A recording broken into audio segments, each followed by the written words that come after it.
বাবু বাবু, আমি কালকে জানিস তো ওই আয়ুর্বেদিক ডাক্তারের কাছে গিয়েছিলাম একটু প্রেশারটা চেক করা বলে। আমার হাতে প্রেশারের যন্ত্রটা বেঁধে দিয়ে ডাক্তার বাবুর কি গান, কি গান মা? নেচে নেচে গান করছে, নেচে নেচে গান করছে। কি গান? বলছে, একখান গান লিখে আমার জন্য, একখান গান লিখে আমার জন্য, না হয় আমি ছিলেম আমার অনন্য, একখান গান লিখে আমার জন্য, একখান গান লিখে আমার জন্য। মা, ডাক্তারবাবুটা কিন্তু ভালো, বাবা হলে ভালো লাগে, ভালো লাগবে।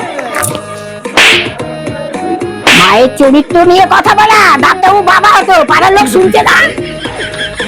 এইসব আমি একদম বরদাস্ত করবো না, একদম মুখ বন্ধ কর, মুখ আঙুল দে, চুপ, একদম চুপ।